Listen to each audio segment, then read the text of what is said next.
बिस्मिल्लाहिर्रहमानिर्रहीम अस्सलाम वालेकुम। मैं अपने मोअज़्ज़ज़ नाज़रीन और प्यारे दोस्तों को और मैसर सीक्रेट शेफ़ के किचन में खुश आमदीद कहता हूँ। आज मैं आपके साथ काबली पुलाव को असल तरीके से बनाने की रेसिपी को शेयर करूँगा। इसमें टेस्ट और खुशबू कैसे बनाई जाती है, ये तमाम बातें मैं आपके साथ इस वीडियो में शेयर करूँगा। अगर आप मेरे चैनल पर नए हैं तो प्लीज़ मेरे चैनल को सब्सक्राइब, वीडियो को लाइक और शेयर ज़रूर कीजिएगा। तो चलें आए स्टार्ट करते हैं इस रेसिपी को। बिस्मिल्लाहिर्रहमानिर्रहीम। सबसे पहले मैंने एक बाउल ले लिया है। इसमें आपने 2 गिलास के बराबर जो है चावल डाल देने हैं। ये तकरीबन आधा किलो के बराबर चावल हो गए। ये सिला राइस हैं। आपने काबली पुलाव बनाने के लिए सिला राइस का इस्तेमाल करना है। अब मैं इन चावलों के अंदर तकरीबन 2 से 3 गिलास के बराबर पानी डालूँगा और इन चावलों को आपने तकरीबन 1.5 से 2 घंटे जो है भिगो कर रखना है। आपने इन चावलों को अच्छे तरीके से वॉश करना है। 3 से 4 दफ़ा पानी में इनको आपने धोना है। इसके बाद मैं एक कुकर ले लूँगा। कुकर में आपने बीफ डालना है आधा किलो के बराबर। इसमें 5-6 दाने मैं काली मिर्चों के डाल रहा हूँ। ये इलायचियाँ 3 डाल दी हैं मैंने इसके अंदर और एक बादियान का फूल डाला है और इसके अलावा दालचीनी ये तकरीबन 3 से 4 टुकड़े इसमें डालने हैं और मोटी इलायचियाँ हैं काले वाली वो डालनी है। इसके बाद आपने इसके अंदर नमक डालना है। 2 से 3 अदद इलायचियाँ डाली हैं इसके अंदर और इसके अंदर पानी डालकर आपने इसको कवर कर लेना है। कवर करने के बाद आपने इसको तकरीबन 15 से 16 मिनट तक इस बीफ को आपने पकाना है। जो मैंने इसमें नमक डाला है इंशाल्लाह इससे बीफ की ज़बरदस्त सी यखनी बनेगी। तो 15 से 16 मिनट गुजरने के बाद ये बीफ हमारा इंशाल्लाह रेडी हो चुका है। मैंने इस बीफ को इस कुकर में ही पका लिया है। तो इसकी मेन वजह यह है जब आप इसको पकाएंगे तो इंशाल्लाह जब आप चावल खाएंगे तो चावलों के साथ ये जो बीफ आप खाएंगे ये खाते सार ये आपके मुंह में इंशाल्लाह घुल जाएगा। यानी आपके दांतों को ज़्यादा तकलीफ़ नहीं करनी पड़ेगी। तो इसलिए मैंने इसको इधर ही पका लिया है और इसको एक प्लेट में निकाल कर ये रख दूँगा। तो इसके बाद मैं काबली पुलाव की गार्निश बनाने के लिए मेरे पास 2 अदद कैरेट थी।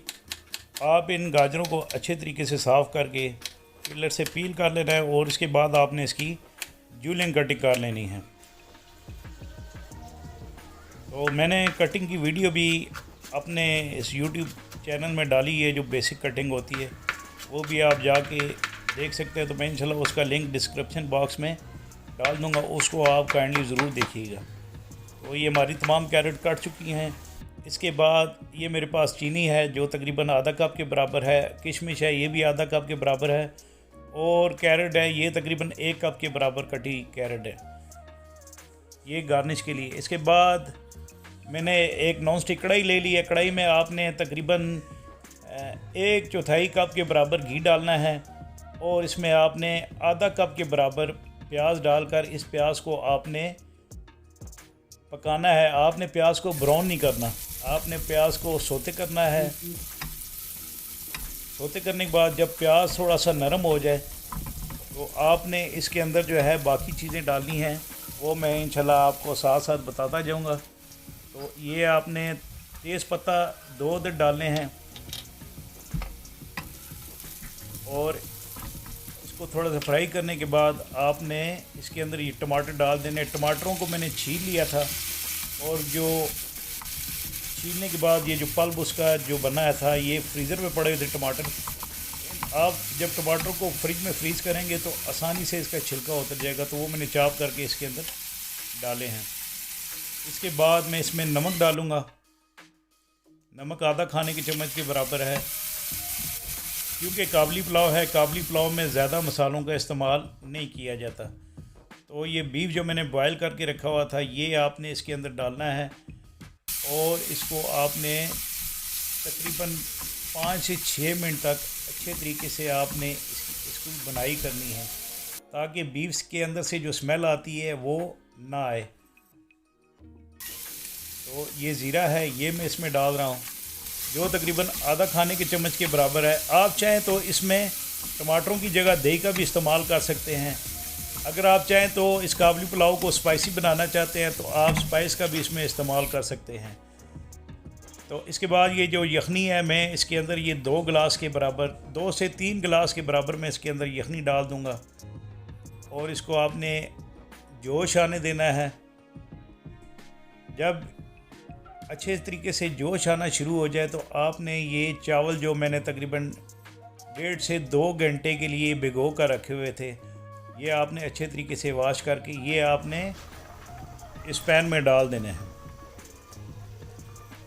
और आपने इन चावलों को इतनी देर तक पकाना है जब तक इसका पानी ड्राई नहीं होता। तो मुझे लग रहा है कि ये जो बीफ की यखनी है ये थोड़ी सी कम है, तो इसकी मैं थोड़ी सी मज़ीद क्वांटिटी बढ़ाऊँगा।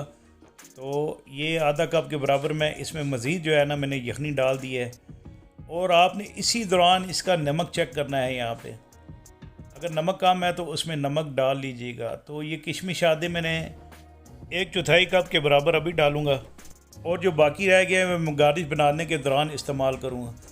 तो ये आपने ब्लैक पेपर पाउडर है 1 खाने के चम्मच के बराबर आपने इसके अंदर डालना है अगर आपको स्पाइसी चाहिए तो।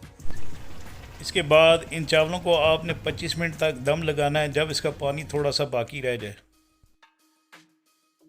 नॉन स्टिक फ्राई पैन लेकर मैं इसके अंदर थोड़ा सा घी डालूँगा 1 खाने के चम्मच के बराबर। और ये आपने कुटी इलायचियाँ ग्रीन वाली ये इसके अंदर डालनी है। इसको थोड़ा सा पकाने के बाद जब इसकी अच्छी सी खुशबू आना शुरू हो जाए तो आपने इसके अंदर कैरेट्स और चीनी डालनी है। इसकी खुशबू आना शुरू होगी। अब मैं इसके अंदर जो जूलियन कटी कैरेट थी, गाजरें थी, वो आपने इसके अंदर डाल देनी है। और आपने चूल्हे की फ्लेम को बिल्कुल स्लो रखना है। इसको थोड़ी देर पकाने के बाद आपने इसके अंदर ये किशमिश है ये डाल देनी है। इसको रेज़न भी कहते हैं। ये 2 तरह की किशमिश होती है, ब्लैक वाली और गोल्डन वाली। आप जो चाहें इस्तेमाल कर सकते हैं। तो आधा कप के बराबर मैं इसके अंदर चीनी डाल रहा हूँ। तो आपने इसको हल्की आंच पे रखना है और इसको आपने इस तरह मिक्स कर लेना है। ये इंशाल्लाह मैं तब डालूँगा जब चावल हमारे पुलाव के काबली पुलाव के रेडी हो जाएंगे, तब मैं इस गार्निश का इंशाल्लाह इस्तेमाल करूँगा। आधी गार्निश जो है ये काबली पुलाव की मैं जब चावल तैयार हो जाएंगे तब डालूँगा, और आधी जब आप इसको सर्व करने लगेंगे तो तब डाल लें। तो इसके बाद 25 मिनट गुजरने के बाद ये चावल हमारे रेडी हो चुके हैं। और ये छोटी सी मैच स्टिक थी जो मैं स्टीम रोकने के लिए इसके अंदर डाल कर रखी थी। तो आपने इसका कवर उठाना है और जो गार्निश है आधी आपने इसके अंदर अभी डालनी है और आधी आप बाद में डाल लें। ये पूरी जिस तरह भी आप सर्व करने के दौरान इसकी डेकोरेशन आपने करने के लिए थोड़ी सी मैंने रख ली है। तो इसके बाद ये देखें माशाल्लाह ये ज़बरदस्त से हमारे काबली पुलाव रेडी हो चुके हैं। तो इसके बाद मैं इसकी प्रेजेंटेशन कर लूँगा। आपने इस तरह एक प्लेट ले लेनी है और इसमें सर्व करने के लिए आपने चावल इस तरह 1 बाय 1 करके डालने हैं काबली पुलाव के, और इसकी टॉपिंग पे आपने गार्निश डाल लेनी है। तो मुझे उम्मीद है कि इंशाल्लाह आपको मेरी ये वीडियो पसंद आएगी। इसके साथ ही मैं अपने मौजूद नाज़रीन और प्यारे दोस्तों से इजाज़त चाहता हूँ। अल्लाह ताला आप सब का हामी नासिर एंड जज़ाकुमुल्लाह खैर।